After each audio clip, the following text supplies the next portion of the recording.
ولا تنکحوا المشرکات، اور آپ نکاح نہ کریں مشرکہ عورتوں سے، مشرکہ عورت سے نکاح کرنے کی اجازت نہیں، حتیٰ یؤمننا، یہاں تک کہ وہ ایمان لے آئیں، یہاں تک کہ وہ موحدہ بن جائیں، یہاں تک کہ وہ مومنہ بن جائیں، تب اس سے نکاح کرنا جائز ہے، مشرکہ سے نکاح کرنا۔ ولا امۃ مؤمنۃ، اور مومنہ باندی، مومنہ جو لونڈی ہوتی ہے نا، پرانے زمانے میں باندیاں لونڈیاں ہوا کرتی تھی، مومنہ باندی اللہ فرماتے خیر، وہ بہت زیادہ بہتر ہے، من مشرکۃ، مشرکہ عورت سے، ولو اعجبتکم، اگرچہ مشرکہ کے مال اور حسن و جمال تمہیں بلی لگے، یعنی مشرکہ کے مال اور حسن و جمال کی وجہ سے تمہیں اس سے پیار ہو جائے، اگرچہ وہ تمہیں تعجب میں ڈال دیں،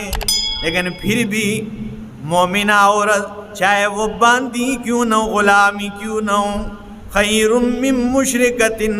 مشرکہ عورت سے وہ بہتر ہے، ولو اعجبتکم، اگرچہ مشرکہ ظاہری صورت حسن و جمال اس میں زیادہ ہی کیوں نہ ہو،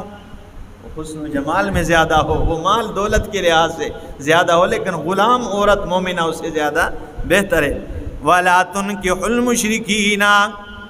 اور مشرک مردوں کو نکاح میں نہ دو اپنی بیٹیاں، اپنی بچیاں، حتیٰ یؤمنوا، یہاں تک کہ وہ ایمان لے آئیں، یہاں تک کہ وہ موحد بن جائیں،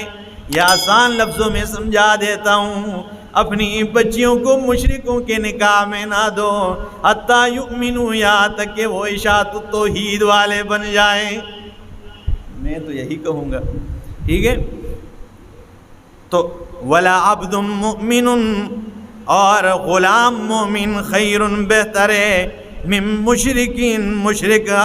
آزاد آدمی سے زیادہ بہتر ہے،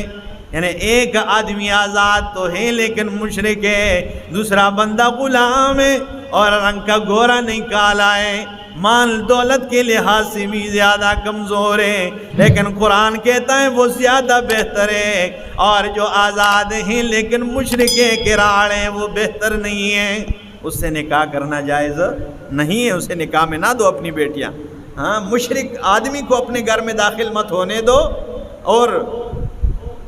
مشرک عورت کے ساتھ نکاح نہ کرو، اسے بھی اپنے گھر میں داخل ہونے مت دیا کرو، پھر کہ ایسی عورت کے ساتھ نکاح جائز نہیں ہے، اور ایسے مرد کے ساتھ نکاح جائز نہیں ہے، اور اس مسئلے سننے کے بعد بھی اگر کسی نے ایسا کیا تو اس کا نکاح نہیں، قرآن نے کہا ہے۔ اور پیر بابا رحمہ اللہ نے، یہ جو اس بات میں نے پہلے بھی ان کا تذکرہ کیا، ان کی ایک کتاب ہے، وہ تذکرۃ الابرار میں لکھتے ہیں، فالذابح مشرک والمذبوحۃ میتۃ وامرأتہ بائن، یہ جو جس نے بھی اللہ کے نام کے علاوہ کسی غیر اللہ کے نام کے نظر و نیاز دی ہے، فالذابح مشرک، یہ چیز دینے والا، یہ جانور ذبح کرنے والا پکا مشرک ہے، اور والمذبوحۃ میتۃ، جس چیز کو اس نے ذبح کیا ہے وہ مردار ہے، اور وامرأتہ بائن، ان کی بیوی اس پہ طلاق ہو گئی ہے، اور ان کی بیوی طلاق ہے، ان کے بچے حرامی ہیں، یہ کوئی عام بات ہے، ٹھیک ہے۔ تو یہ بھی شرک ہے، جو عورت درباروں پہ جا کے غیر اللہ کے نام کے ایک مکی بھی دے، ٹھیک ہے نا، ہاں، باقی چیزیں جانور، بکری، بکروٹا، ہاں، یہ چیزیں تو دور کی بات ہے، وہ ایک ٹکا اگر دے غیر اللہ کے نام پہ، وہ پکی ٹکی مشرکہ ہے، اس سے نکاح کرنا جائز نہیں ہے، صحیح مومنہ کے ساتھ نکاح کیا کرے۔ یہودی مال کو دیکھتے ہیں اور عیسائی حسن و جمال کو دیکھتے ہیں، اور مسلمان